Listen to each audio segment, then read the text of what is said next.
حضرت مریم وہ پاکباز اور پاکیزہ عورت ہیں جن کے نام پر قرآن مجید میں ایک پوری سورت اتار دی گئی، اور قرآن پاک آپ کی پیدائش، پرورش، کفالت اور آپ کے ہاں حضرت عیسیٰ کی پیدائش کے واقعات کو کھول کھول کر بیان کرتا ہے تاکہ لوگ اللہ تبارک و تعالیٰ کی محبوب بندی کے بارے میں کوئی شک و شبہ نہ رکھیں۔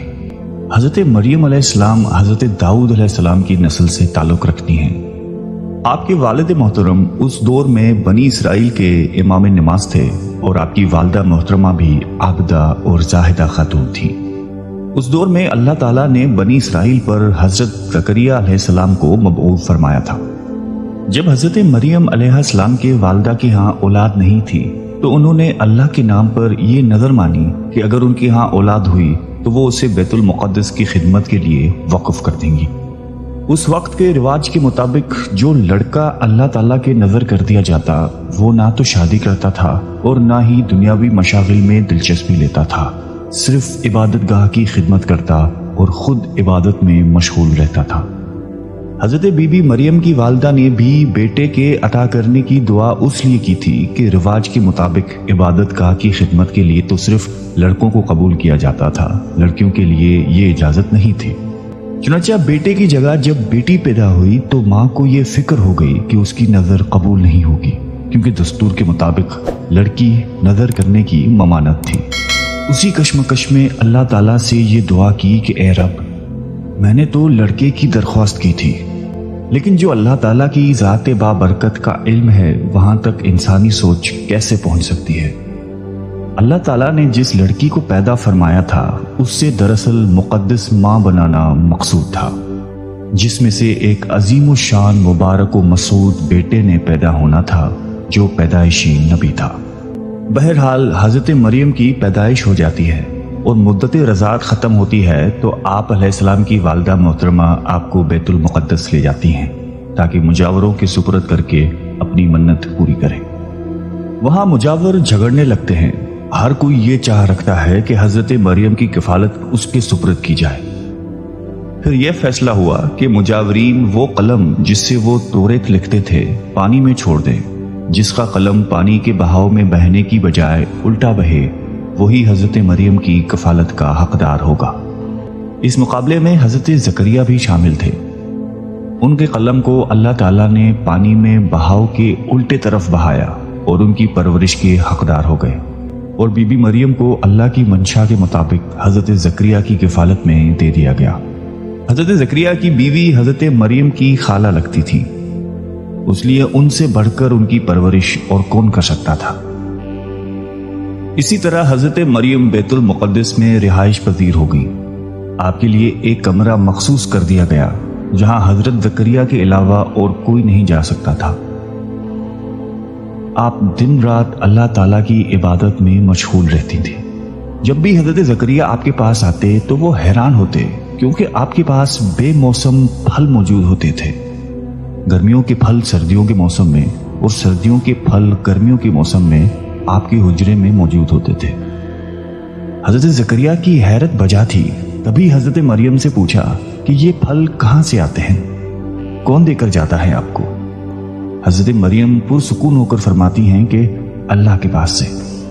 تبھی حضرت زکریا نے اللہ تبارک و تعالیٰ سے وارث کے لیے دعا فرمائی۔ آپ کی بیوی کے بانجھ ہونے کے باوجود معجزہ خداوندی سے آپ کے یہاں حضرت یحییٰ کی ولادت ہوئی۔ حضرت مریم کی عظمت اور فضیلت کو رب کریم نے بار بار قرآن مجید میں فرمایا ہے اور اپنی مومنہ بندی کی پاکیزگی اور پاک دامنی کا اعلان کیا ہے۔ حضرت بی بی مریم کی عمر جب تقریباً 15 سال ہوئی تو ایک فرشتہ خوبصورت نوجوان مرد کی شکل میں نمودار ہوا، جسے علیحدگی میں دیکھ کر حضرت مریم خوفزدہ ہوئی اور وہ اپنی عصمت کی حفاظت کے لیے فکر مند ہو گئی۔ گو کہ فرشتے کے چہرے پر تقویٰ کے آثار نمایاں تھے، تاہم بی بی نے اپنی عصمت کی حفاظت کے لیے خود کو اللہ کی پناہ میں دے دیا۔ یہ ایک عفت اور پاک بازی کا ایک طرح کا امتحان تھا جو اللہ کے خاص بندوں پر اکثر ہوتا ہے۔ آپ نے اس شخص سے کہا کہ وہ وہاں سے چلا جائے۔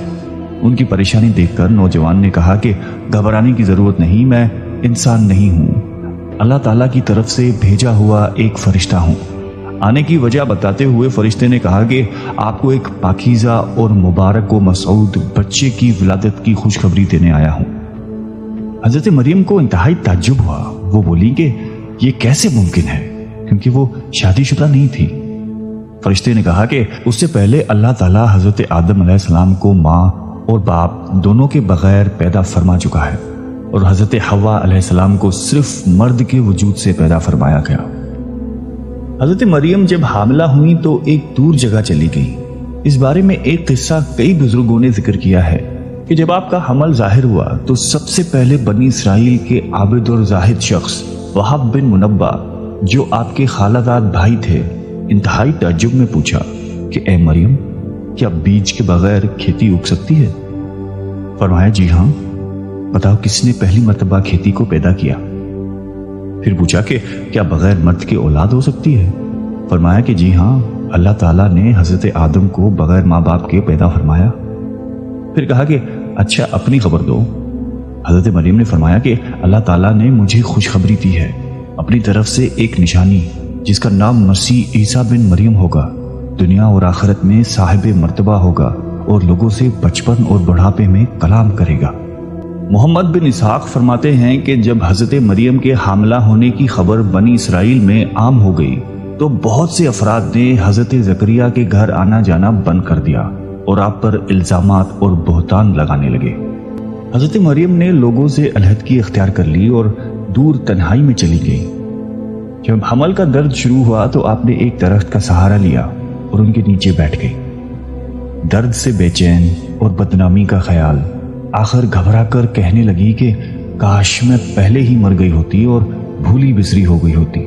بے سر و سامانی کی اس مشکل وقت میں اللہ تعالیٰ نے حضرت مریم کے قدموں کے قریب ایک نہر جاری کر دی اور ندا آئی کہ پانی پیو اور کھجور کھاؤ تاکہ جسم کو قوت پہنچے اور پھر اپنی اولاد کو دیکھ کر آنکھوں کو ٹھنڈک پہنچاؤ۔ اسلام آنے سے پہلے بولنے کا روزہ رکھنا عبادت میں داخل ہوتا تھا، یعنی صبح سے رات تک کسی سے بات نہ کرتے۔ بعد میں یہ حکم منسوخ ہو گیا، لہٰذا حضرت مریم کی پریشانی دور کرنے کے لیے کہا گیا تھا کہ تم سے کوئی شخص اس بچے کے بارے میں پوچھے تو اشارے سے کہہ دینا کہ میں نے چپ کا روزہ رکھا ہے۔ جب حضرت مریم کو کچھ تسلی ہوئی اور حضرت عیسیٰ علیہ السلام پیدا ہوئے، پھر آپ اپنے بیٹے کو قوم کے پاس لے آئیں۔ قوم کے لوگ آپ کے گود میں بچہ دیکھ کر غضبناک ہو گئے اور آپ کی عبادت گزار اور پاکیزہ خاندان کا حوالہ دیتے ہوئے آپ سے بدگمان ہوئے اور الزام لگانا شروع کر دیا۔ جب حالات بہت تنگ ہو گئے اور سوچ سمجھ کے دروازے بھی بند ہو گئے، صرف توکل کا مدار اللہ کی ذات ہی رہ گئی، تب حضرت مریم نے بچے کی طرف اشارہ کرتے ہوئے کہا کہ اس بچے سے بات کر لو، تمہارے سارے سوال کے جواب یہ بچہ دے گا۔ سرکش لوگوں نے کہا کہ بھلا یہ دودھ پیتا بچہ ہمارے سوالوں کے جواب کیسے دے گا؟ ہم کیوں کریں اس سے گفتگو؟ قوم کا یہ کلام سن کر حضرت عیسیٰ نے تقریر شروع کر دی، جس کا ذکر اللہ تعالیٰ نے قرآن مجید میں یوں فرمایا ہے، اور جب بچے نے فرمایا میں ہوں اللہ کا بندہ، اس نے مجھے کتاب دی اور مجھے نبی کیا، اس نے مجھے مبارک کیا، میں کہیں ہوں، مجھے نماز و تقوی کی تاکید فرمائی، جب تک میں جیوں اپنی ماں سے اچھا سلوک کرنے والا، اور مجھے زبردست بدبخت نہیں بنایا، اور سلامتی ہے مجھ پر جس دن میں پیدا ہوا اور جس دن میں مروں اور جس دن زندہ اٹھایا جاؤں گا۔ حضرت عیسیٰ علیہ السلام کی زندگی کے متعلق اسرائیلی روایات میں بے شمار واقعات موجود ہیں۔ ان میں سے ایک انجیل میں ہے جو حضرت وہب بن منبع سے مقتول ہے۔ حضرت عیسیٰ کی ولادت کے شب فارس کے بادشاہ نے آسمان پر ایک نیک ستارہ روشن دیکھا۔ نجومیوں سے دریافت کیا تو بتایا گیا کہ اس ستارے کا طلوع کسی عظیم الشان ہستی کی پیدائش کی خبر دیتا ہے جو ملک شام میں پیدا ہوئی ہے۔ بادشاہ نے خوشبوؤں کے عمدہ تحفے دے کر ایک وفد کو ملک شام روانہ کیا۔ ملک شام پہنچ کر وفد نے یہودیوں کے بادشاہ سے تمام حالات دریافت کرنا چاہے۔ وفد کے زبانی واقعہ سن کر بادشاہ گھبرایا اور پھر وفد کو اجازت دے دی کہ وہ بچے کے متعلق معلومات حاصل کر لیں۔ بارشیوں کے اس وفد نے بیت المقدس پہنچ کر حضرت عیسیٰ کو دیکھا، روح سجدہ تعظیم کیا اور چند روز وہاں قیام کیا۔ اسی دوران اس وفد کے بعض آدمیوں نے خواب میں اپنے بادشاہ کو اس بچے کا دشمن دیکھا۔ ان لوگوں نے حضرت مریم کو اپنا خواب سنایا اور مشورہ دیا کہ اس بچے کو کسی محفوظ جگہ لے جائیں۔ اس کے بعد حضرت مریم حضرت عیسیٰ کو لے کر مصر چلی گئی۔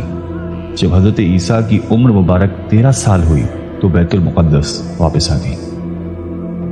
بخاری شریف میں حضرت عبادہ بن صامت رضی اللہ تعالی عنہ سے مروی ہے کہ رسول اللہ صلی اللہ علیہ وآلہ وسلم نے فرمایا کہ جس نے گواہی دی کہ اللہ کے سوا کوئی معبود نہیں، وہ اکیلا ہے، اس کا کوئی شریک نہیں، اور محمد صلی اللہ علیہ وآلہ وسلم اللہ کے بندے اور اس کے رسول ہیں، اور عیسیٰ اللہ کے بندے اور رسول ہیں جن کو اللہ نے مریم کی گود میں ڈالا اور اس کی روح ہیں، اور جنت حق اور جہنم حق ہے، تو اللہ تعالیٰ اس کو جنت میں ضرور داخل فرمائیں گے چاہے وہ جیسے بھی عمل لے کر آئے۔